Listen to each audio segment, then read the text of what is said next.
仲有50蚊一件啊！呢啲係斷碼嘅，因為如果係批發嘅咧，其實國慶前後都應該已經係賣晒嘅。呢個咩50蚊一件啊？50蚊一件。咩啊？厚到？夏天嘅時候咧嚟睇到佢嘅版，然之後知道佢賣啲咩貨咧，咁就真係冇咁好嘅。但係而家咧其實冇所謂嘅，隨便睇隨便揀。呢個咩龍口西食外省菜嘅石排村喎。哦，我知邊度啦，揾日去下石排村、華師美食街呢兩個地方，我哋可以去試下。佢唔係天河嗰啲鋪頭咧，嗰啲滑蛋牛肉咧先至好食嘅。嗰個滑蛋咧係啱啱熟嘅喎，同炒牛河一樣咧，專門考師傅嘅呢味餸啊！佢最好嘅一個牛肉咧。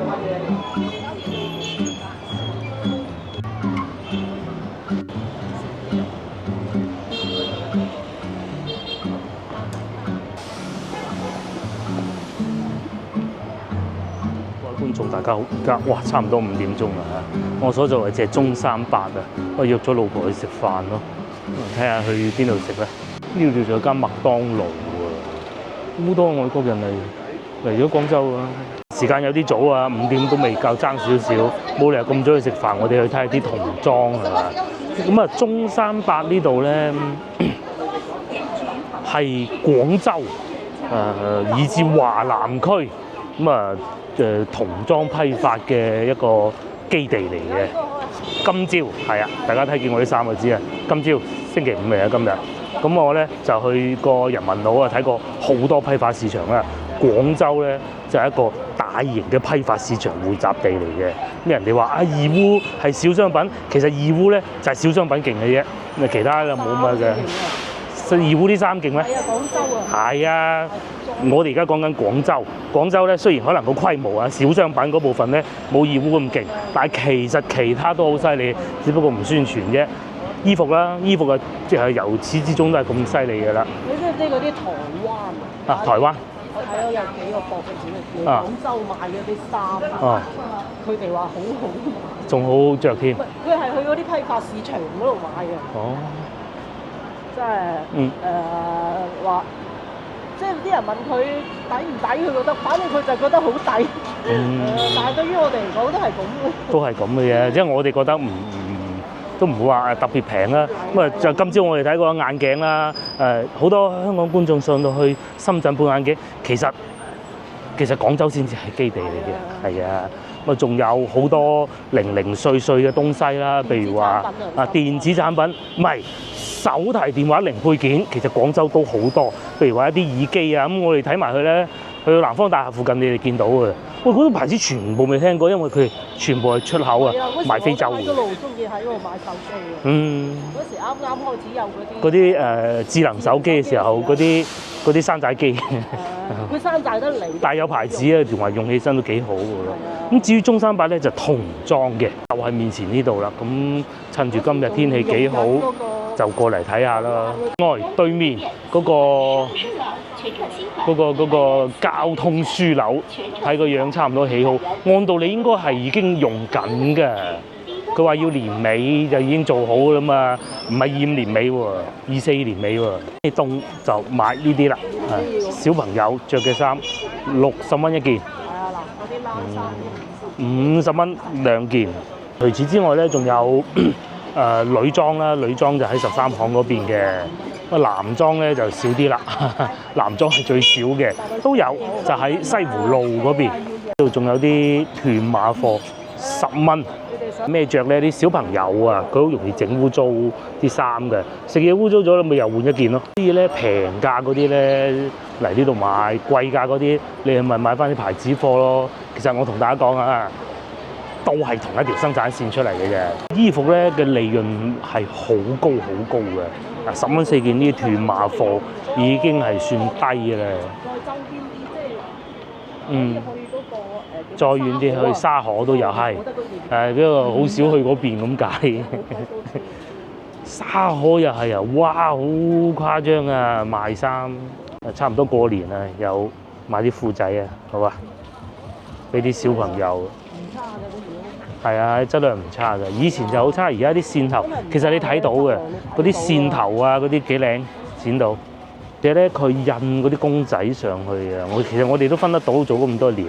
上邊咧，你係睇得出佢印嗰啲技術咧係完全唔同啊！因為以前咧係真係好似攞啲絲印咁嘅樣啊，一洗就甩㗎啦。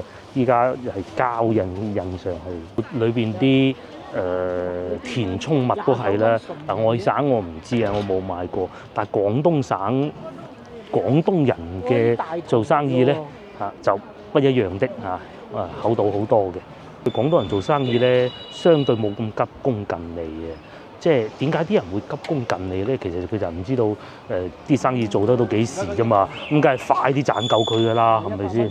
但係我哋唔同啊，都做咗幾廿年啦，係嘛？由一個小車間能夠做到一個牌子出嚟，點仲急功近利咧？咁所以咧，嗰啲質量啊各方面咧都係有保證。大同呢啲10歲8歲都得㗎咯喎，仲有50蚊一件啊！呢啲係斷碼嘅，因為如果係批發嘅咧，其實國慶前後都應該已經係賣晒嘅。呢個咩？50蚊一件啊！50蚊一件。咩啊？哦。厚到？係咯。攣落去仲幾靚添。未必着得到啊！呢件。着2日咯。你咪話。不過小朋友怕凍啊，呢度仲有個袋添。細路仔先唔怕。嗯。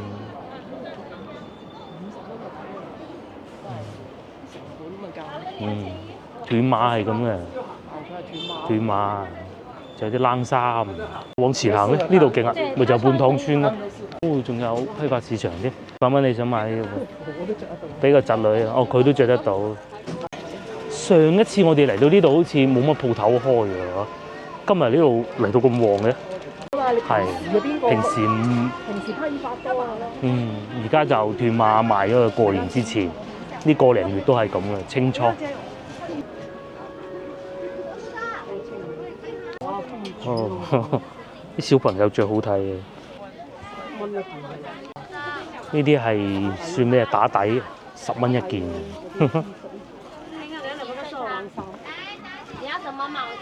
冷衫又有，牛仔褲添。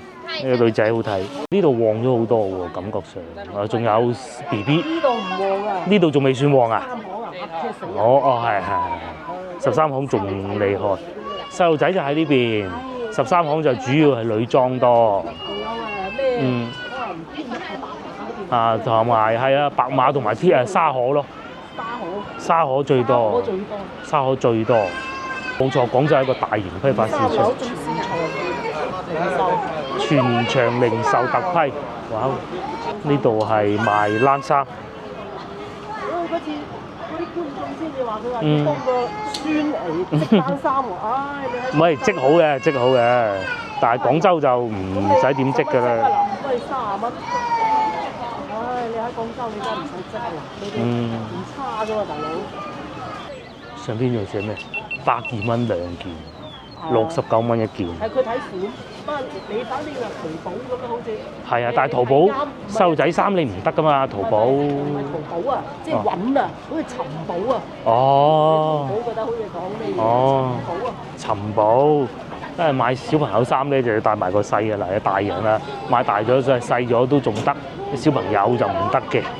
小朋友通常會買大少少嘅。睇啊真係唔知40蚊一條牛仔褲，好鬼靚喎。扁扁㗎，佢硬身㗎。呢啲係要大少少，識得自己去洗手間嗰啲。呢度啊，100蚊4件，去到大人嗰邊又係100蚊4件，個衫好的講究，肯定有條仔咁間過嚟。你諗下嗰啲台灣啊，韓國嗰啲都走嚟買。因為咧，以前啊，廣東咧，加工咧，最主要就係呢幾個地方。大佬對於佢哋嗰啲梗係平啦，你啲牛仔褲廣州全世界佔咗幾多份額啊？咁啊，再嚟咧，前邊咧就係中山8路地鐵站，咁啊5號線啦，而家就多咗一個啦，11號線，呢個未整好啊，係嘅。有一條線喺嗰邊，有一間開落去。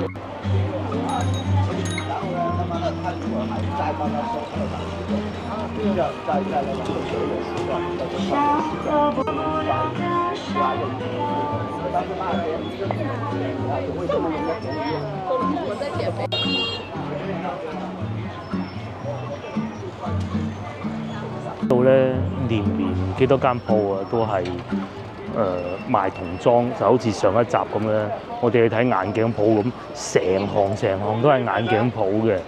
如果你要買衫俾小朋友咧，即係呢度係一定唔會買唔到嘅，可以咁講。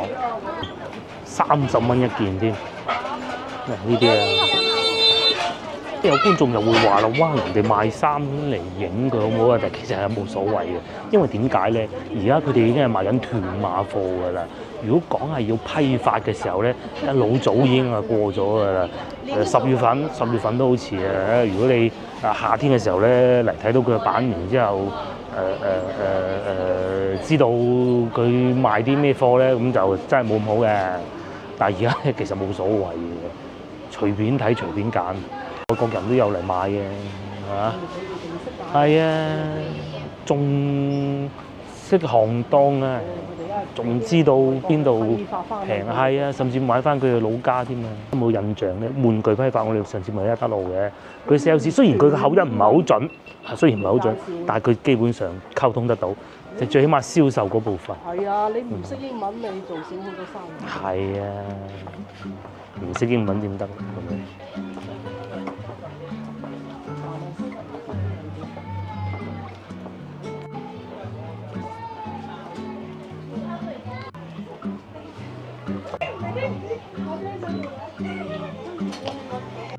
唔中意着呢啲啊！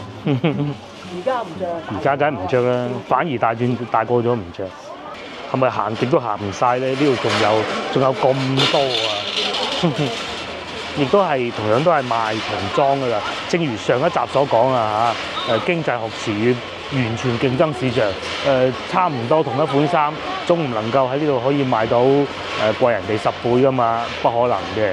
咁所以咧，自然而然啊。價錢就平，咁有啲商戶咧又會哇喂，你咁多人同我一齊競爭點辦啊？呢啲咧就叫成行成市，就好似一德路咁啊！如果啲一德路咧一間賣參茸海味嘅，可能短期佢嘅生意會非常之好，但係如果長期嘅話咧，真係唔好意思啊，冇人會去嘅。咁啊，有人嚟，如果係嚟採購咁，佢梗係唔會淨係買，譬如話BB 嘅上衣咁噶嘛，佢可能會買埋。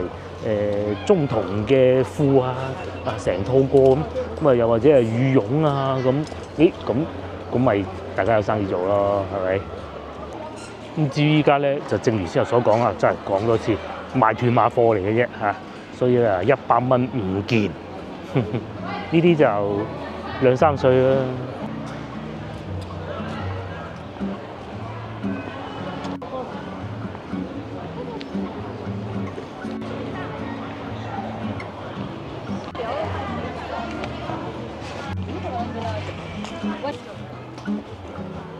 根本行唔完啊！呢度咧上邊又喺度裝修中，又準備開個新嘅啦，非常之大。咁如果人哋係賺唔到錢嘅話咧，一早執晒笠啦，肯定係有利潤先得嘅。1樓咧樓上都仲有，我哋唔上去，因為唔係買。以前咧嚟攞貨就行暈晒嘅。而家好少啊。咁同埋咧即係而家係啊，而家全部都係上網攞嘅。其實而家都好攰。佢哋係咁嘅，咩意思咧？即係譬如話一個客人嚟呢度睇啱咗一間鋪頭啊，佢知道佢有咩貨啦，咁然之後咧就加咗佢聯繫方式，譬如話微信咁樣加咗佢啦。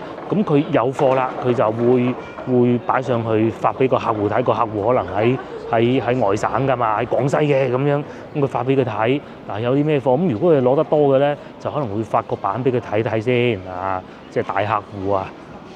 你記到佢唔啱唔掂啊嘛，咁點解會有能夠相信得到佢咧？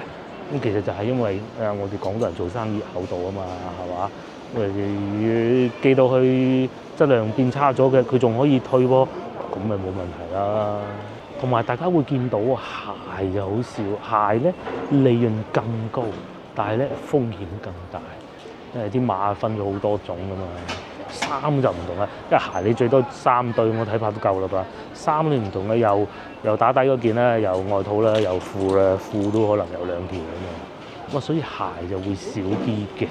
1號線有咩玩呢？如意坊站咧，我哋成日去嘅。仲有芳村站、白鵝潭，我諗大家都知嘅。哦，原來荔灣兒童公園係喺沙涌嘅。呢個我知係邊。你知係邊啊？呢個我去過，好耐之前去過。仲有莊頭公園，我哋上次去過啦。燕子崗體育場踢波嘅。而家去啊！而家去邊啊？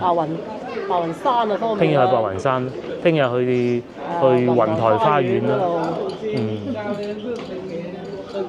呢個咩龍口西食外省菜嘅石排村喎。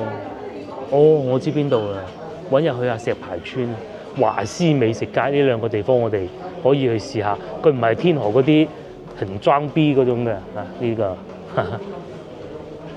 元村2橫路、4橫路，仲有呢個又勁啦。其實咧，以前我嘅本科係喺呢間學校讀書，不過咧，因為唔係全日制啊，所以咧冇感受過呢啲咯。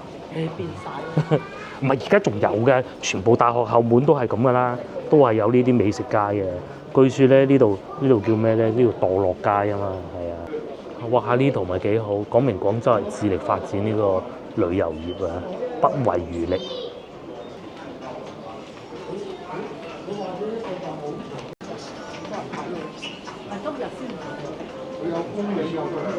終於啊，嚟到 E 出口啊，中山8站有交換線嘅，特別大嘅。左邊一出去咧就係新鴻街，即係南岸嗰個方向。咁啊，各位觀眾，揾你度我就冇過去嗰邊。如果嗱你係以前住喺南岸嘅，咁啊中山8咧又起咗地鐵站好耐啦，而家咧就更方便啦。翻入南岸嘅話，E 出口就得嘅。但係呢邊就呢邊都係11號線啦。哦，仲有手扶梯添。F 出口係冇手扶梯，呢度係有手扶梯。冇嘅。哦，嗱呢邊咧就係嗰個客運站，都仲係咁樣，不過睇怕差唔多㗎啦，都鋪好晒啦，都搞咗好耐。就係嗰個公交站場啊，咁大嘅，仲有客運站，即係去其他地方咩？去下佛山啊，去下開平啊、中山啊嗰啲都有車呢度。係，咪整咁大做咩啫？公交車邊係停得到咁多仲？你係寫公交車。係咁寫嘅都要，即係你以後啲公交車就咁樣出嚟，咁樣喺度上車咯。以前都係咁嘅中山8，我哋都坐過啦。呢度仲有個星之光創意園，即係寫字樓嗰度租啊，唔係老翻嚟嘅喎，嚇係正版嚟嘅喎。KFC 咧佢係中山8係啊，就係不過好似以前做過必勝客嘅，必勝客同 KFC 係同一個集團嘅喺國內。肯悅咖啡 KFC 呢度咁靚啊嚇！哦，呢度係新鴻街嘅，好似喺呢度行入去啊，死啊都唔認得添，唔認得啊！我全部唔同晒嘅。哦，呢度往右轉就係新鴻街啊。係啊，得。對，呢度一行翻出去中山8。好啦嗱。哦，嗰條鐵路橋啊，終於變成咁樣啦。佢因為整新嗰個呢個係咪高鐵嚟㗎？高鐵啊！好似係行高鐵啊！以前行綠皮火車咁嘅啫嘛。南岸差晒啦。大家以前有冇嚟過呢度啊？呢個火車橋洞呢度。係。嗯。所以變化好大。係，我哋周圍咁行，都係記錄低佢以前係咩樣嘅。上去啊，就係過去珠江大橋㗎。咁啊一路去咧。咩三水啊，往西行嘅火車咧，都係經過呢度嘅。以前咁嘅，其實咧廣州都知道嘅，啲管理部門都知嘅。嗰啲高鐵站咧去到咁死遠咧，其實係唔方便㗎。咁咧而家咧慢慢咧就將一啲高鐵站起喺市區，譬如話舊年開通嘅白雲站啦，咁啊仲有咧接落嚟咧，好似西站都要改添咩啊？變成咁樣啦，變化好大嘅啫。我哋有幾耐未嚟過？3個月左右啦，就已經變成咁。咁過咗條橋咯，就係差唔多。一路去就係珠江橋啦。呢度一路去，哇！整到咁靚嘅，但係佢啲高鐵就喺度咁過咯。咁佢呢段又唔會話開好快嘅。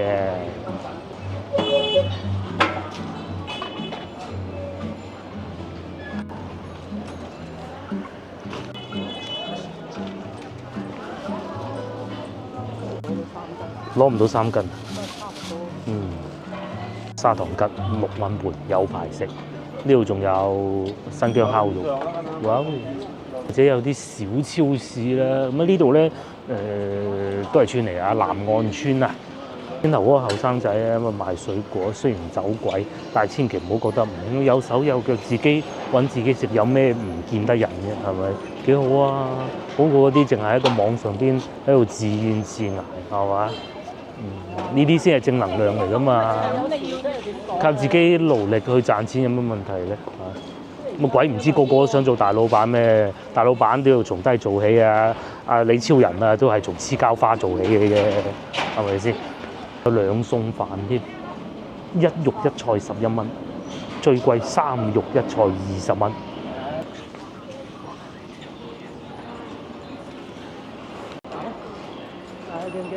南岸，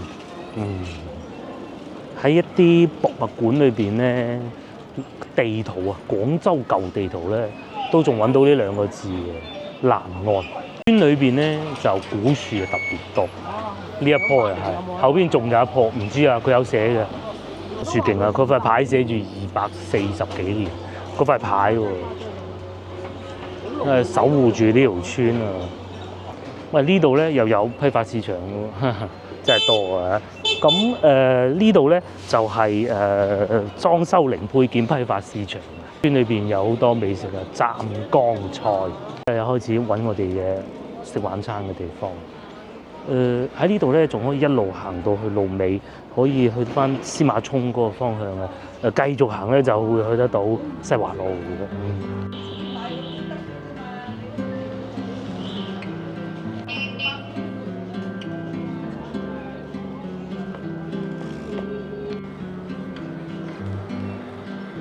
圍住咗喎，唔俾入喎。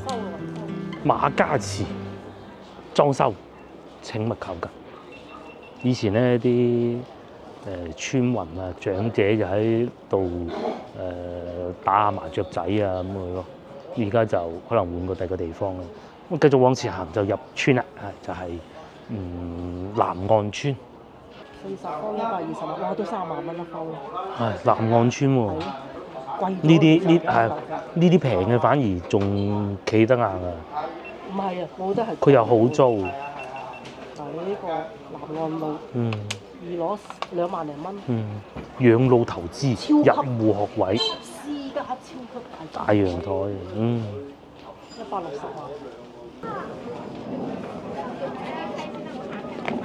入嚟到村裏邊咧，地下又唔同咗嘅。呢個村咧就唔似話天河嗰啲啊咁窄㗎，呢度闊啲嘅。地面咧都係青石磚，咁都有啲村民喺度買下啲百貨啦，買下玩具啊咁咯，都係村嘅感覺嘅，或者美甲啦。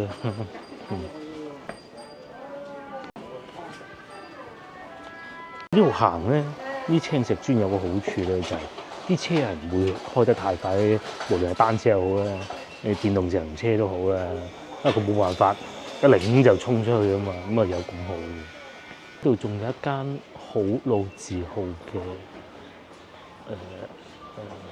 魚蛋粉店啊，唔知而家仲喺唔喺度？啊喺度，早前嚟過咧，以為冇咗。晚餐食呢個就唔夠飽嘅，揾日朝頭早我嚟試下呢個，好多年啦做咗，兆喜20年歷史，哇！嚟到呢度一樣係會見到有菜賣啦，係啊，又或者啲臘味啦，小嘅電器鋪啦。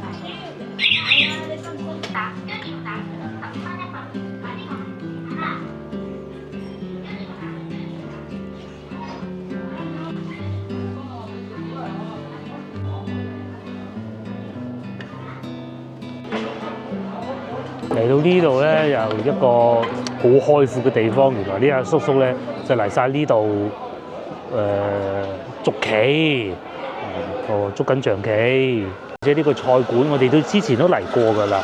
你話好食到無與倫比咁咪未至於，但係咧就好懷舊。一檔係啊，好有情懷嘅一種感覺咯。對面嘅開記啦，依家咧就食羊肉嘅，羊肉咁啊掛晒喺度，羊肉煲。好在呢幾日已經天氣唔算太凍，如果凍嘅話咧，仲火爆。城中村啊會有好多工人嘅，咁咧就有兩餸飯啦。啲工人就喺度食緊佢哋嘅晚飯。然後咧就放學嚟到而家已經係差唔多6點啊！呢度阿姨繼續做啊，賣糖水、芝麻糊、杏仁糊。如果係熱天嘅，我哋會食一份咯。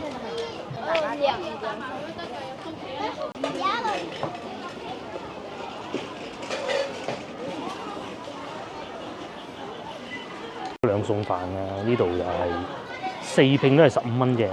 咧喺呢度咧係有個市場㗎，咁啊我哋好少會去呢個市場，因為佢裏邊唔係好大。仲有呢度啊，就係附近咧一個好出名嘅應該係中學嚟㗎，我記得係，我唔係小學嘅環翠園小學。呢度咧因為有文具批發城啊，係啊，一直往前行就係批發文具啊，咁所以咧佢哋好多潮汕人喺呢邊住㗎，係啊，咁啊呢度啲潮汕美食咧，又係好正宗。今晚係開記食飯，呢度勁喎！蛇年春節不作任何休假，本店自1986年以嚟嘅，春節仲要唔加價，即係1986年做到依家嘅，咁都好似好抵食啦！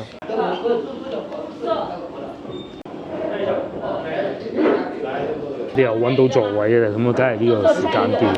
佢哋呢度咧，原來1986年開到依家，同埋咧夜晚做到1點鐘嘅。哇！會唔會以前有觀眾喺度住嘅時候，佢已經開咗業咧？唔出奇咧，都差唔多40年啦，38。古靈精怪嘢食啊！好多椒鹽魚翅，小龍魚、椒鹽多春魚，呢啲餸酒好，係都得。咁仲有咧，我就想食雞翼。蒜香雞中翼，一係就蒜香骨。我蒜香雞中翼同蒜香骨，我寧願要蒜香雞中翼，就呢個會好過呢個。仲有呢個勁啊，蠶蛹，哇！粒粒炒蠶蟲、花甲、蟹鉗肉炒蛋，有咁多蟹鉗肉嘅咩？仲有蝦仁炒蛋，呢個都好啊。新五秀，呢個味極高，不過怕尿酸高定我都想食呢尿酸高，蠔烙仲高。哇！好多嘢食喎，同埋咧，我好中意佢哋呢度全部有圖片啊！爆炒田螺肉都有。我覺得30幾蚊。係啊，30零蚊啊，貴啲係40蚊咯。海鮮嚟啦個。係海鮮嚟㗎嘛。呢個好蝦仁煮啊，滑蛋牛肉啊。可以叫個滑蛋。係可以叫個滑蛋牛肉。你冇。一品煲35裏邊有啲咩㗎？我見到有冬菇。係啊，樣樣有啲。樣樣有啲嚇。滑蛋牛肉1品煲雞翼咁咪咯。係。好啊好啊，仲有鉗魚添喎，28蚊1斤。哇，超多嘢咋，不一一細數啦嚇。涼拌魚皮啊，涼拌蓮藕啊，好多嘢食。仲有粥又或者一個人喺度打鍋都得添。南岸呢度嘅係羊肉煲120蚊，加份蔬菜咁樣啊。農曆新年嘅時候咧，反而係呢啲鋪頭開門口寫住，呢啲地方咧就有氣氛嘅。大家農曆新年翻到嚟咧，入嚟啲村行下，城中村係佢裏邊有人住啊嘛，都仲你話去天河嗰啲咧，全部都係遊客，幾時去都一鬼樣嘅啫。呢度咧有啲村咧，仲可能啊嚇有得燒炮仗添，冇啩？梗係有啦，連我哋屋企樓下都有啦，有㗎，村啊有少啲啦。少啲啦，咁嗰啲先有新年氣氛㗎嘛。食個吉咧，一見到呢啲咧就代表新年到了，差唔多到新年咧，咁啊有啲砂糖桔食㗎啦。個女仲教我哋啊，砂糖桔咧一定要個皮咧，呢啲係好容易搣斷㗎。啊，呢隻唔係，呢個唔係啊，係呢隻啲普通桔，普通桔、酸桔，係酸啲嘅，不過冇所謂。咁酸有酸好，砂糖桔係甜啲，但個樣好砂糖桔咁樣。係啊，桔仔而都係。唔係啊，好甜啊！嚇？好甜啊！係都甜啊！嗯佢就砂糖桔再薄皮啲嘅，但係其實我中意食呢種，因為呢隻係酸甜酸甜，砂糖有酸桔熟甜，係我中意食酸甜。呢啲喺海外應該冇啦吧？有觀眾就話：哇！喺人哋餐廳食嘢有冇問題咧？其實真係冇好啲，咁你梗係唔得啦！你攞個即食麵出嚟烚咗佢，咁梗係唔得啦，係嘛？攞份麥當勞出嚟食，咁梗係唔得啦！老細唔使做生意啊！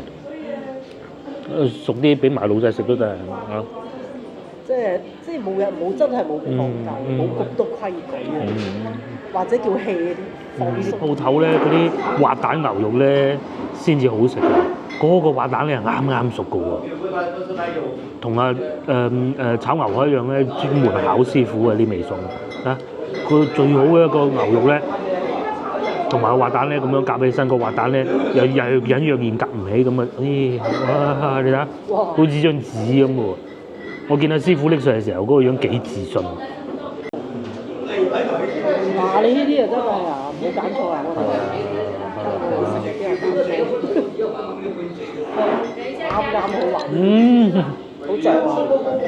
年未食過咁靚嘅滑蛋，好多年。而家佢啲蛋漿啊，啱啱熟個蛋漿，下邊仲有啲未完全熟晒嘅，再抹埋少少葱。哇，好食啊！牛肉已經唔係主角嚟嘅，好香。同埋佢啲蛋，佢蛋係有啲特殊嘅香味，又唔腥嘅喎。係啊。有葱㗎，同埋落葱。個鑊夠熱，熱住個鑊落油咁樣去，好似嗰啲黃布蛋嗰啲咁啊。去嗰個佢唔再用火嘅，我估佢係個牛肉要炒咗先一齊掟落去嘅，唔係牛肉熟啊蛋唔熟，蛋熟牛肉唔熟。好似我老豆咁炒到啲蛋咧，全部熟晒一粒粒，好似炒飯咁，揾鬼食咩？呢個唔同啊！一抌落個口咧，滑嘅，蛋漿咁樣包住，一揭開咧，呢度又係半熟狀態，唔使牛肉都得，唔使牛肉都得，都好好食。一品煲，有麵筋、牛肉同埋魷魚，同埋呢個應該係料啊佢。咪死佢黐啊！要黐底。哇！個麵筋咁樣煮啊！難得。一品煲就係將一啲肉咧配埋一啲其他嘅配料啦，咁樣炒埋一鑊嘅咯，就冇乜技巧，但係咧又好好食嘅，都唔叫冇乜技巧嘅，最緊要啲食材又夠新鮮啦。有啲肉片，有啲內臟，呢個好成仲有魷魚。暫時咧都係呢個最精彩。嘢味死。嗰個我估到咩味？呢個好難得㗎，好耐未食過咁靚。即係要鐵鑊先得。來到呢個啦。呢個又送飯啦。咩都有。呢個應該係豬脷。又幾爽口喎，仲有麵筋。正喎呢一個。咁樣做麵筋第一次見，都係啲小菜好食啊！呢啲餸好食。因為有時咧酒樓嗰啲餸咧，公式化，公式化。酒樓咧就過於公式化，老婆意思係呢啲咧有自己味道。係啦，阿師傅咧就唔係嗰啲全部一樣煮法嗰啲廚師教出嚟嘅，呢個都好，唔會太鹹。接落嚟試埋呢個爽唔爽口嘅，好多部位都有嘅，腸咧係咪？呢種都係腸咧。呢個大腸啦，係豬雜一份煲。呢個雞翼啱送上嚟嘅，需要用咗少少時間，不過啱炸好，唔夠膽食住啊！我繼續食呢個，食咗好多麵筋，啲麵筋超級好食，超級好食啊！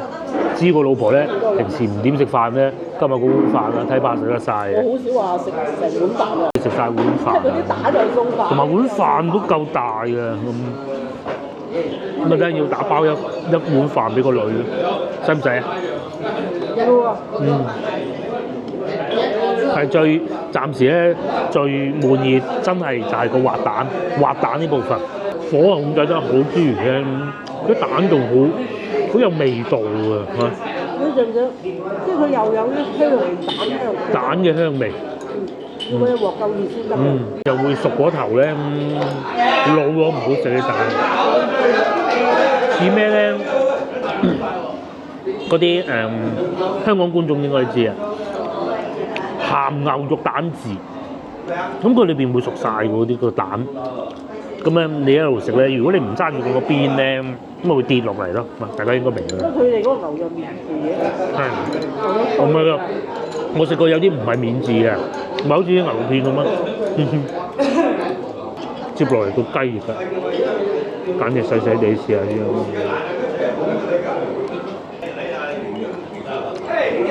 會唔會好熱咧？整咗好耐喎，呢隻雞翼。如果佢係冇醃過嘅，究竟又會唔會夠味咧？有陣時味道就喺外邊咧。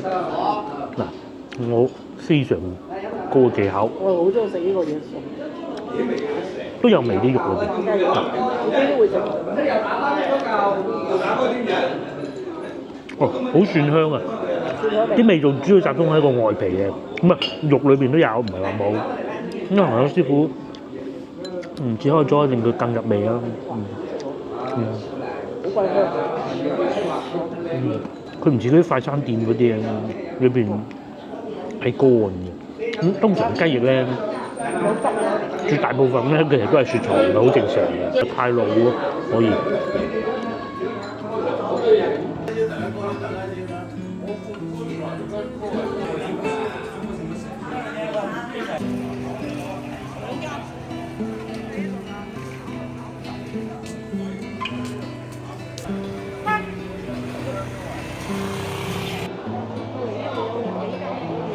食飽飽最終埋單係118蚊，性價比超高，120蚊3個人嘅，打包翻去俾個女仲有好多，雞翼啊嗰啲好多就食咗一半，但係嗰個煲我食咗麵筋，哇！食完之後超飽，因為好食啊嘛。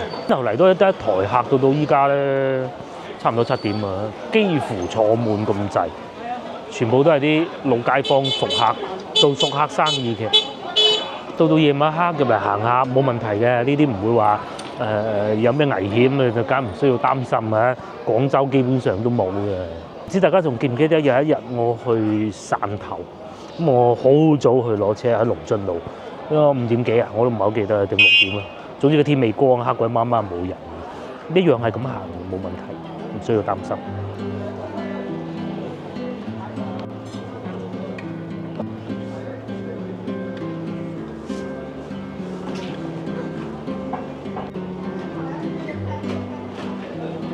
係喺呢度一行翻出去咧，就另外一個世界嚟。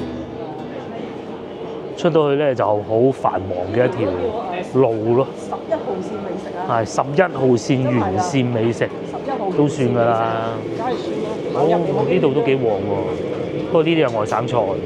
咁啊呢度確實都係會有啲外省人㗎，不過咧就潮汕人都多嘅，即係除咗本地村民以外，潮汕啦，做批發市場嘅老闆啦，不過外省人咧就係嚟做工㗎啦，咁啊租屋出去嘅咧就係本地人咯，就係咁樣一個結構。屋啊好租啊，大家啱先見到㗎啦。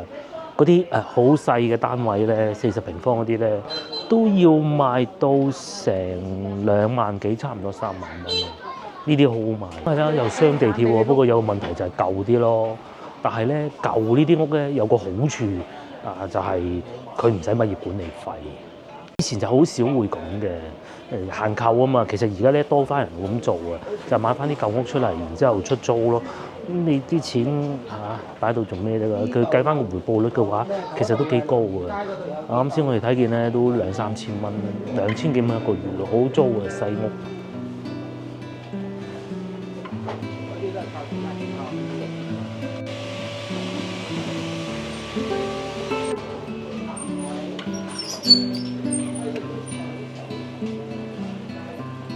另外呢度城中村，大家都話：喂，點解治安都可以咁？其實咁嘅，佢咧首先咧就肯定係要有攝像頭，呢個第一個。第二咧就係嗰啲攝像頭咧全部連晒去公安嗰度嘅。咁咧因為如果你村嗰啲阿叔瞓着咗，長期你揾嗰阿叔嚟看住唔得噶嘛。連公安嗰個攝像頭，公安局咧嗰啲攝像頭咧就好勁嘅，有好強勁嘅人面識別系統嘅。咁有啲小偷小摸咩人咁唔會亂嚟嘅啦。加上村民其實好多都係認識嘅。另外咧，佢哋平時都要管理啊，即係有人嚟到住咯，住落咗咯，佢間唔中咧會有出租屋街道會管理嘅嗰啲人上門登記㗎，唔好以為話好馬虎啊，其實不是的。農曆新年嘅時候入嚟呢度，咁佢哋係會燒炮仗嘅，老婆就話唔會，梗係會啦。咁樣先至有氣氛㗎嘛！五眼橋做咩？老婆嘅意思係咧，地鐵沿線咧就有好多城中村，裏邊咧先至揾到懷舊嘅味道。你揾啲古村咧，其實一定會有一啲懷舊味道。冇錯，南岸呢度就係啦。40幾年啦，係啊，38係咪？86年，我唔止啊，40幾啊。旗鄉做落外啦。我讓你讀咯，多好多啲。南岸村。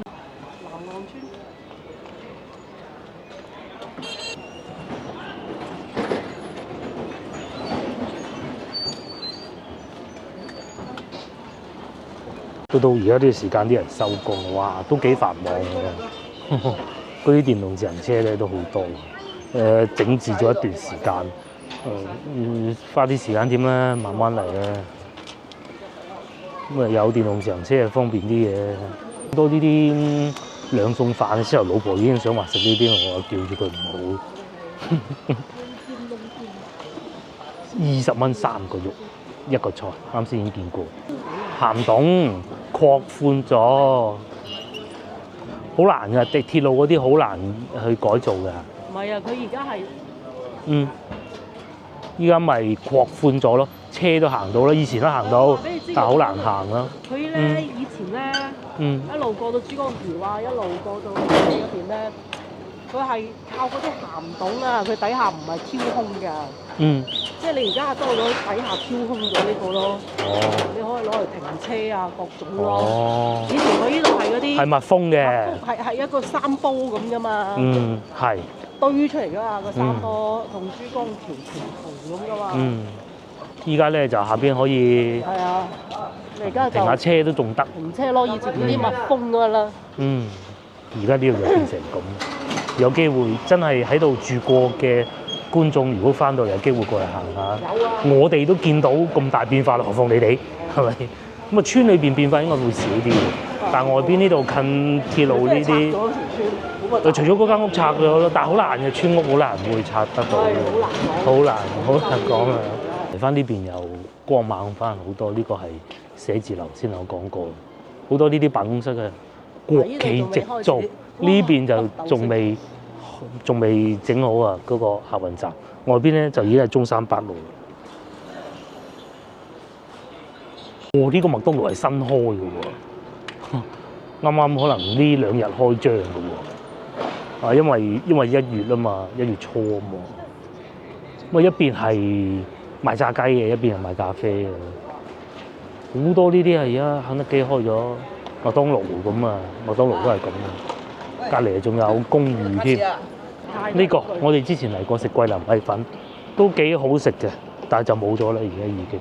即係好似啱先嗰啲老字號就做得耐啲，仲有前邊小菜王啦，裝修過，而家又出翻嚟，我哋都食過。呢度仲要個乜雞煲佬，佢應該係聽日再嚟食過，今日唔得嘅。哦。啊，即係叫你再嚟食過咁咯。第2隻免費食啊嘛，不得與其他優惠同享。咁你今日食咧，就其他嘅嘢咧，煲底啊，可能係免費送啊，或者諸如此類嘅，咁都係咁樣做生意，想多啲回頭客噶嘛。咁啊，隔離呢度咧，小菜王，我哋嚟過好多次，再嚟仲有呢個麗豐酒店，我哋都好耐未住過，究竟幾錢咧？今日有麗豐酒店呢度幾錢啊？263蚊，係啊，咁啊翻嚟呢度附近找尋美食啊，可以住呢個酒店。好方便嘅，一路出去就已經係中山8地鐵站啦。就地鐵站啦。係啊。呢一間係地鐵站。不過佢呢個未開，快啦。